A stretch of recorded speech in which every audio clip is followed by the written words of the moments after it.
Philosophers and plowmen, each must know his part to sow a new mentality closer to the heart. Yeah!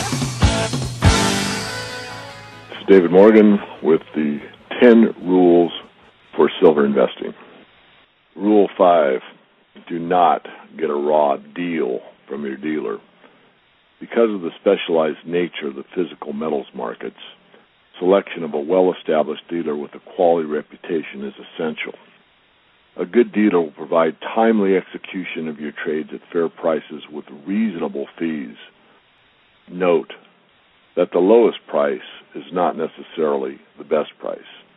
In the past, some dealers who squeeze their price margins too low in order to attract clients were unable to make delivery, leaving those clients holding the bag.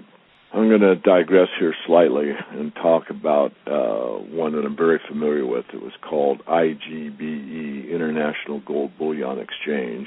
This took place during the last bull market in the metals, which was roughly 1970 through 1980 early. And International Gold Bullion Exchange was saying, buy gold at spot.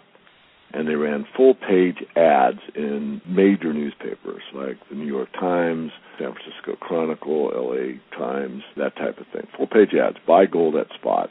It turned out to be a complete and total scam. And many people bought into it because people like to get the lowest margins or the lowest premium. I don't blame them.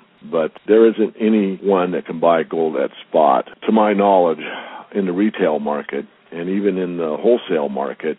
If you buy directly off the exchange, you're buying the spot price, plus there's a few fees. There's a fee that you have to pay to clear some paperwork. There's a few days storage. If you take immediate delivery, you still have to pay a storage fee for a few days. Then there's a shipping cost to get Brinks or whomever you elect to come out and drop it off at your bank or your office or your home or wherever you're going to take delivery.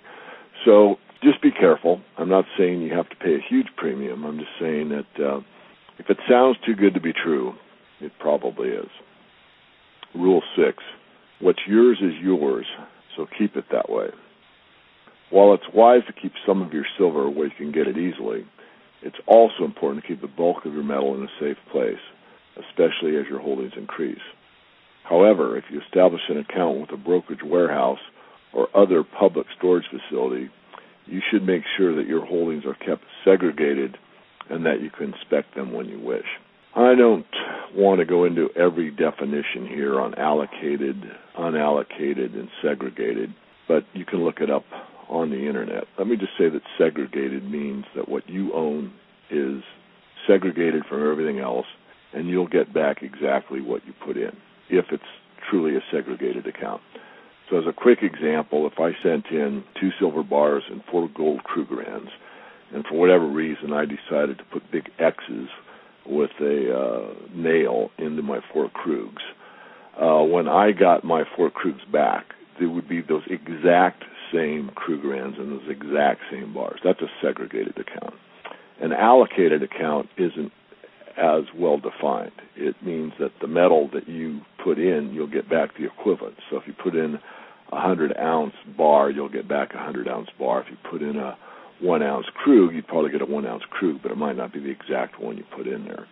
Unallocated is rather risky, in my view. But, of course, you have the final decision on that. Rule 7. Silver speculations like cough syrup, good in small doses, but too much of this can make your portfolio sick. Depending on your individual goals and your personal tolerance for risk, a small portion of the assets you commit to silver can be used for speculation, perhaps in futures or options, or even other ETFs or that type of thing. But never forget, that type of trading is speculation, not investment. Rule 8. A little information can mean a lot more dollars. You do not need to be a student of the silver market to profit from your metals investments. However, you will greatly increase your chances of success and the size of your potential profits if you understand the fundamental factors that drive silver prices and pay regular attention to current supply and demand considerations. Rule 9. Collecting silver is an art, but not really an investment. Owning fine silver items, including rare coins, can provide great enjoyment and personal satisfaction. Like paintings and other artwork, they are beautiful and often quite valuable. And if you're an astute buyer and seller, they can generate large profits. In spite of this, however, always view such holdings as collectibles, not as investments. When you need your silver or simply want to cash in, you do not want to have the difficulty of selling or being forced to forfeit a large aesthetic premium, both of which are likely with silver rarities. Again, I'm going to add to this rule slightly. If you're very astute at coin collecting or rare coins and you really know what you're doing, certainly, I'm not going to tell anyone what to do. All I'm suggesting is that most people are better off just buying coins that are in the bullion variety rather than get into the rare coin field. Again, if you're really up for it and you devote the time and energy that's required to do well at it, by all means, press on. For most people, it's really a difficult market. And there are times when these markets are difficult to sell. So just be advised. Rule 10, more than 10% is too much of a good thing. No matter how good the market looks or how worried you are about the future of civilized society, you must always remember that silver should make only a portion of a well-diversified portfolio. I recommend committing 10% to the average portfolio to silver, regardless of how strong you feel about the potential of these metals markets. Now, I wrote that years and years and years ago, and I'm not going to change it because it's in print. However, what I did do many years ago, probably a year or two after I had that in print, I wrote this note. Under current economic conditions, I feel 20 to 25% is more appropriate than the original 10% in the book of Global Investors, and quoted on in the Investing Rules, pages 301 to 303. At the time the book was published, the economic conditions were more stable, but now that the world is in a war environment, a higher allocation is necessary. And, of course, people ask, well, what else would I invest in? And really, that's your call. I'm not going to make this a long diatribe, but I do think that for most people, perhaps 10% is probably sufficient.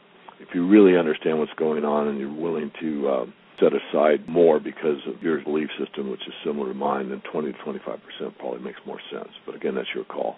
I just want to be clear that when I wrote 10%, the economic conditions were far more stable than they are here like 12 years later. And in this environment, I think it's important to have a pretty sizable position in the precious metals. That's my thoughts on the topic.